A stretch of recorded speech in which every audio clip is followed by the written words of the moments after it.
Voici Franck. Franck souffre d'un mal qu'on appelle la super-performance. Depuis toujours, Franck aime exceller dans tout ce qu'il fait. Premier de sa promotion à l'université. Au sport, il enchaînait victoire sur victoire.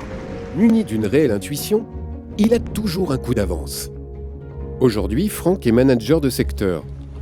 Il est d'astreinte pour la semaine. Dans ce cadre, il peut être responsable d'opération pour réaliser une évacuation voyageur en toute sécurité. Ah, quand le téléphone d'astreinte sonne, ce n'est généralement pas une bonne nouvelle. Des interventions sur le terrain, il en a déjà géré plusieurs. Il sait qu'il n'a pas de temps à perdre. Prévenu d'un accident grave de voyageurs sur la ligne J qui a occasionné l'interruption du trafic, Franck doit se rendre sur place avec Laura afin de piloter le transbordement. Toujours très consciencieux et soucieux de bien faire, Franck ne rate pas un appel afin de toujours rester informé et de garder une vision claire de la situation.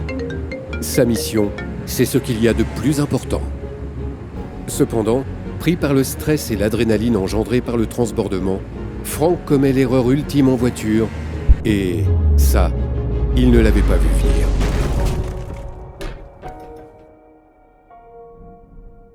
Chaque année en France, près de 34 778 personnes meurent d'un accident de la route, soit environ 10 personnes par jour, soit une personne toutes les 3 heures. Tous ne sont pas mortels, mais peuvent entraîner des dégâts majeurs à plusieurs niveaux.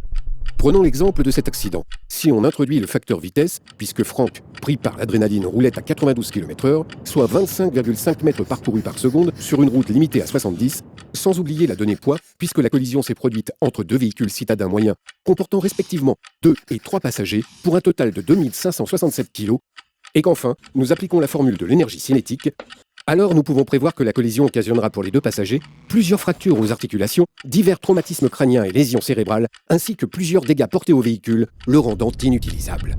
Total des dommages, soins intensifs, 5 semaines d'immobilisation, 42 séances de kiné, 210 jours d'arrêt de travail, et presque 1 an plus tard, ils ont toujours mal.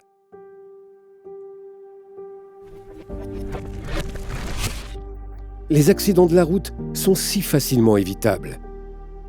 Si Franck n'avait pas décroché le téléphone alors qu'il était en train de conduire.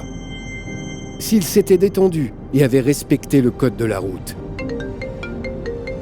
Et si Laura avait osé proposer à son manager de décrocher à sa place.